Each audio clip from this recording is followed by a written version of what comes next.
உலகெங்கும் வாழும் ஃபோக்கஸ் ஆன்மீகம் அன்பர்களே, என் நெஞ்சம் நிறைந்த நேயர்களே, உங்கள் அத்துணை பேருக்கும் உங்கள் ஆத்மார்த்த ஜோதிடர் நங்கநல்லூர் டாக்டர் பஞ்சநாதனின் இனிய வணக்கங்கள், வாழ்த்துக்கள்.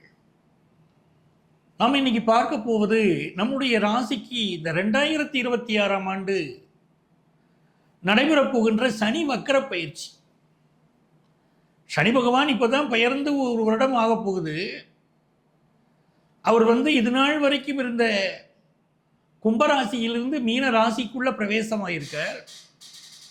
பிரவேசமாயிருக்கக்கூடிய அந்த சனி பகவான் இப்போ வக்கர நிலை அடைய போகிறார். எப்போன்னு பார்த்தீங்கன்னா ஜூலை மாதம் 15ஆம் தேதியிலிருந்து நவம்பர் மாதம் 30ஆம் தேதி வரை இந்த வக்கர காலம் இருக்கு. ஒரு கிரகம் வக்கரம் ஆகுது அப்படின்னா இப்போ மனிதர்களில் நம்ம சொல்லுவோம் வக்கர புத்தி படைத்தவனே அப்படின்னு சொல்லுவோம். அதே மாதிரி ஒரு கிரகம் வக்கரமாகிறது அப்படிங்கிற போது அந்த கிரகத்துடைய அந்த கேரக்டர் இருக்குது பார்த்தீங்களா, அது என்னென்ன செய்யுமோ அந்த விஷயங்களை எல்லாம் நம்ம செய்த விஷயங்கள். ஒரு கிரகம் நேராக இருக்கிற போது என்ன விஷயங்கள் நம்ம செய்தோமோ, அதில் என்ன தப்பு பண்ணினோம், எதை நம்ம கரெக்ட் பண்ணிக்கிடணும், எல்லாமே அந்த வக்கர பயிற்சி காலத்திலேயே நமக்கு சொல்லித்தரும். வாழ்க்கையுடைய அனுபவத்தை கற்றுத்தரும். யார் நல்லவங்க, யார்கிட்ட பழகினோம், பழகின நபர்களால் நமக்கு நன்மை நடந்துச்சா, தீமை நடந்ததா, இனி நம்ம எப்படி பழகிக்கிடணும், இதெல்லாம் வாழ்க்கையில் யார் சொல்லி தருவா? வீட்டில் இருக்கக்கூடிய பெரியவங்க ஏன்டா கொஞ்சம் பார்த்து பழகடான்னு சொல்லுவாங்க பாருங்க. அந்த மாதிரி இந்த வக்கர சனி நமக்கு வகுப்பெடுக்க போகுது. ஜூலை 15லேருந்து நவம்பர் 30 வரைக்கும் இருக்கக்கூடிய காலகட்டத்தில் நிறைய அனுபவங்கள் நமக்கு கிடைக்க போகுது. இந்த அனுபவங்களால் நமக்கு ஏற்பட போகிற நன்மை, நம்ம வாழ்க்கையில் ஏற்பட போகிற உயர்வு இருக்க ரொம்ப அற்புதம்.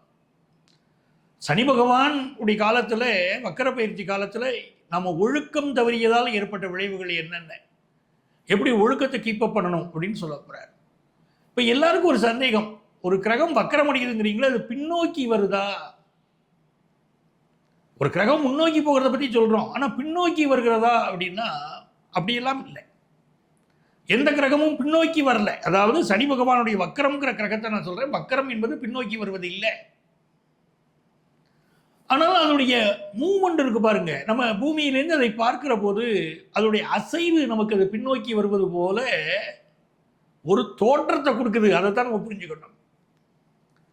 அப்போ எப்படி இருக்காரு? உத்திரட்டாதி 3ஆம் பாதத்தில் சனி பகவான் இப்போ போய்கிட்டு இருக்கார். அவர் உத்திரட்டாதி 2ஆம் பாதம், 1ஆம் பாதம், இந்த பாதங்களில் இப்போ பயணம் செய்ய போகிறார். இந்த பயணம் என்பது அவர் மீனராசியில் இருக்கார், கும்பராசிக்கு வருவாரா அப்படிலாம் கிடையாது. எந்த மீனராசியில் இருக்காரோ அதுதான் இருக்க போகிறார். அப்போ நம்ம ரொம்ப ஸ்ட்ராங்காக போகிறோம். நம்முடைய முயற்சிகள் வெற்றி அடைக்குமா, என்ன நம்ம என்ன செய்கிறோம் எல்லாமே இதில் பார்க்க போகிறோம். இந்த வக்கர சனி பயிற்சி காலத்தில் பொதுவாக நம்ம தெரிந்து கொள்ள வேண்டியது, வேலை பார்க்கக்கூடிய இடங்களில் ரொம்ப நேர்மையாக நம்ம வேலை பார்க்கணும். நம்மளுடைய உழைப்பில் எந்த தப்பும் இருக்கக்கூடாது. குடும்பம்னு இருக்கா, நம்ம குடும்பத்தில் நம்ம எவ்வளவு ஒற்றுமையாக இருக்கோம், எவ்வளவு அன்பாக இருக்கோம், பிறர் மீது குறை சொல்லாமே, கணவன் மனைவி பிள்ளைங்க அப்படின்னு ஒரு பாசமாக இருந்தால் அந்த குடும்பத்திற்கு பெரிய தொந்தரவுகள் வராது. யாருக்காவது ஒருத்தருக்கு இப்போ வக்கரபுத்தி இருந்தால் தான் அங்கே ஒரு சிக்கல் வருது. வக்கரபுத்தி இல்லாமல் நம்ம பார்த்துக்கிடணும். அப்போ இந்த காலகட்டம் மிக முக்கியமான ஒரு காலகட்டம். இதில் நம்ம ராசியில் நம்ம எப்படி நடந்துக்கிடணும், என்னென்ன பரிகாரங்கள் செய்யணும், எல்லாமே இந்த நிகழ்ச்சியில் உங்களுக்கு நான் விரிவாக இதில் நம்ம சொல்ல போகிறோம். கூர்ந்து கவனிங்க. மேஷ ராசி என்பர்களை பொறுத்த வரைக்கும் சனி பகவான் எப்படிப்பட்டவராக இருக்கிறார் என்றால், இந்த வக்கர சனி பயிற்சி காலம் மிக மிக நன்மைகளை எல்லாம் கொண்டு வந்து தரப்போகுது. ஏன்னா உங்களுக்கு நடந்திருக்கக்கூடியது 7.5 சனி. 7.5 சனின்னு பார்க்கும்போது இப்போ கிரகநிலைகள் எப்படி இருக்குது உங்களுக்கு? ராசிக்கு 12ஆம் இடத்துல சனி பகவான் அமர்ந்திருக்கிறார். 12ஆம் இடத்துக்கு சனி பகவான் வந்த பிறகு பல பேரும் எங்கிட்ட சொல்லிக்கிட்டே இருக்கீங்க, சார் என்ன சார் வாழ்க்கை, இருக்கிற வேலையும் போயிருச்சு அப்படின்னு சில பேர் சார் வேலை இருக்குது சார், ஆனால் எப்போ வேணால் அது போயிடும் சார் அப்படிங்கிற சூழ்நிலையில் சில பேர். நான் என்ன தப்பு பண்ணினேன்னு தெரியல சார், ஒரு கம்பெனியில் ஒர்க் பண்ணிக்கிட்டு இருந்தேன், அந்த கம்பெனிலேருந்து இந்த கம்பெனி ரொம்ப நல்லா இருக்கும், நல்ல சம்பளம் கிடைக்கும்னு சொன்னாங்க. நான் மாறி வந்தேன். வந்த பிறகு தெரியுது நான் ஏற்கனவே ஒர்க் பண்ணிட்டு இருந்த கம்பெனி நல்ல கம்பெனி, அங்கேயே இருந்திருந்தா கூட என் வாழ்க்கை நல்லா இருந்திருக்கும் சார். என் ஃப்ரெண்ட்ஸ் எல்லாம் எவ்வளோ சொன்னாங்க, வேலையை விட்டு போகாதேன்னு சொன்னாங்க. இருந்தாலும் நான் கேட்காம அங்கே விட்டு இங்கே வந்தேன். இங்கே வந்த பிறகு இந்த கம்பெனி இப்போ மூட போகிறேங்கிறாங்க, வேலையை விட்டு அனுப்பிச்சிடுவாங்கங்கிறாங்க. சூழ்நிலைகள் அப்படி இருக்க சார் பலர் கேட்குறாங்க. அப்படிப்பட்ட சூழ்நிலையில் தான் சனி பகவான் இப்போ நான் உங்களுக்கு வரம் தருகிறேன் அப்படின்னு வரார். யாரெல்லாம் வேலையை விட்டு மாறினீங்களோ உங்களுக்கு ஒரு புது ஆப்பர்ச்சுனிட்டி இப்போ திரும்ப கிடைக்க போகுது.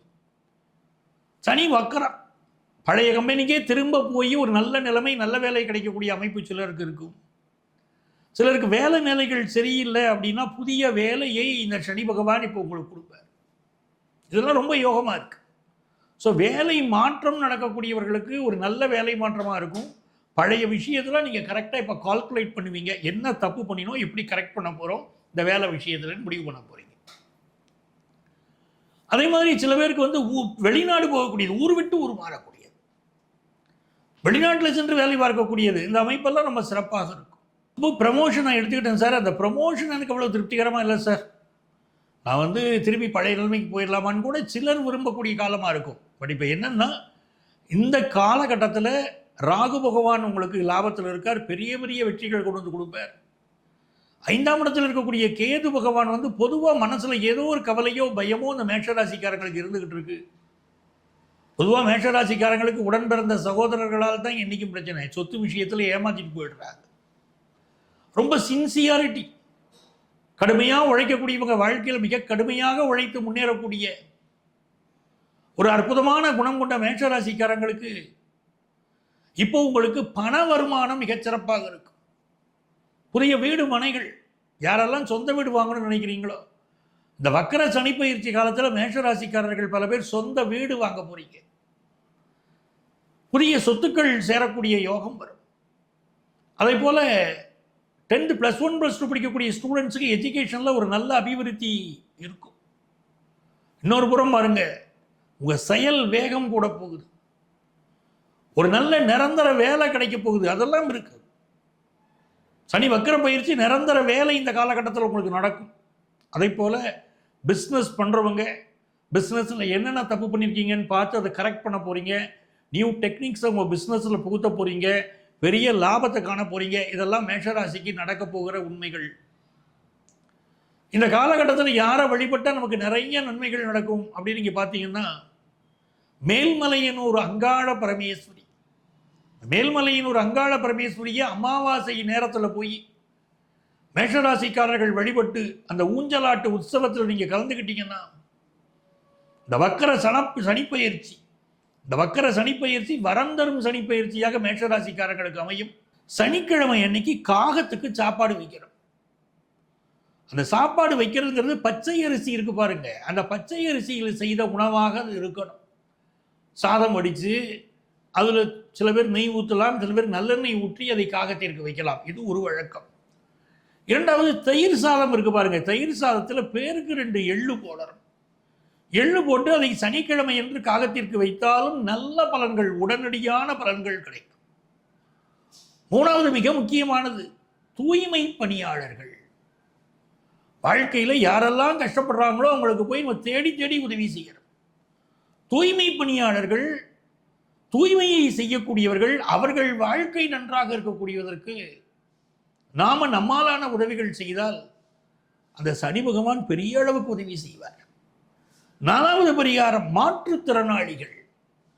அவங்களுக்கு என்ன உதவி வேணும்னு கேளுங்க. நீங்களா கொண்டு போய் சாப்பாடை கையில் கொடுத்து சாப்பிடுன்னு சொல்லாதீங்க. சில பேர் உதவி செய்யுங்கன்னு சொன்னால் சாப்பாடு கொண்டு போய் கொடுக்குறாங்க. ஒருத்தர் கொண்டு போய் கொடுத்தா பரவாயில்ல, சில பேர் நிறைய பேர் கொண்டு போய் சாப்பாடு கொடுத்தா அவங்க என்ன பண்ணுவாங்க, ஒவ்வொருத்தருக்கும் ஒவ்வொரு தேவை இருக்கும். அவங்க குடும்ப தேவை இருக்கும், படிப்பு தேவை இருக்கும். என்ன தேவைகள் இருக்கிறதோ அதை தேடி அவங்களுக்கு என்ன வேணுமோ அதை நீங்கள் செய்தீங்கன்னா பெரிய நன்மைகள் நடக்கும். அடுத்தாற் போல திருநங்கைகள், திருநம்பிகள். இந்த சனி பகவான் திருநங்கைகள், திருநம்பிகளுக்கு நீங்கள் உதவி செய்தால் பெரிய அளவுக்கு உங்களை வாழ்த்துறார், உங்கள் வாழ்க்கையில் நன்மைகளை செய்கிறார். ஆகவே இந்த சனி வக்கர பயிற்சி காலத்திலே அவர்களுக்கு நீங்கள் உதவி செய்து பாருங்கள். அவர்கள் மனது புண்படாதவாறு பேசிப்பார்கள். அவர்களுக்கு வாழ்க்கையில் என்ன தேவையோ செய்து பாருங்கள். இது எல்லாமே உங்களுக்கு பெரிய நன்மைகளை எல்லாம் கொண்டு வந்து கொடுத்துரும்.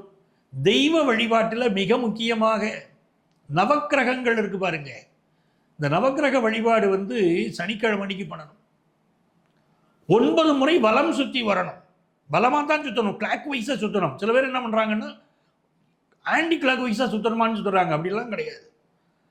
வலப்புறமாக நீங்கள் நவக்கிரகங்களை 9 முறை சுற்றி வந்தால் சனிக்கிழமை அன்னைக்கு சனி பகவான் அகமகிழ்ந்து உங்களுக்கு தேவையான எல்லா உதவிகளையும் செய்வார். அப்போ இதெல்லாம் இந்த வக்கர சனி பயிற்சி காலத்திலே உங்களுக்கு வரம் தரும் வக்கர சனியாக அவர் இருக்க போகிறார். நன்மையெல்லாம் உங்களுக்கு நடக்கும். அப்போ இந்த உங்களுடைய ராசிக்குரிய இந்த பலன்கள் நான் சொல்லும்போது பொதுவான பலன்கள் தான் நான் சொல்லியிருக்கேன். அவரவர் ஜாதகத்தில் சனிக்கிரகம் எப்படி இருக்கு, இப்போ என்ன தசாபுத்தி நடக்குது, அதை வச்சுக்கிட்டு தாங்க முழுமையான பலன் நடக்கும். இது கோச்சார பலன், பொது பலன் தான். அப்படி வக்கர சனி பயிற்சி காலத்தில் உங்களுக்கு என்ன பலன் கிடைக்கும் அப்படிங்க தெரிந்து கொள்ள நீங்கள் விரும்பினா எங்களை நீங்கள் காண்டாக்ட் பண்ணலாம். இங்கே எங்களுடைய செல்ஃபோன் நம்பர் இருக்கும். இந்த நம்பரை காண்டாக்ட் பண்ணி ப்ரியர் அப்பாயின்மெண்ட் வாங்கிட்டு என்ன நீங்கள் நேரடியாக சந்திக்கலாம். சென்னையில் டி நகர்லேயும் நங்கநல்லூர்லேயும் நம்ம ஆஃபீஸ் இருக்குது.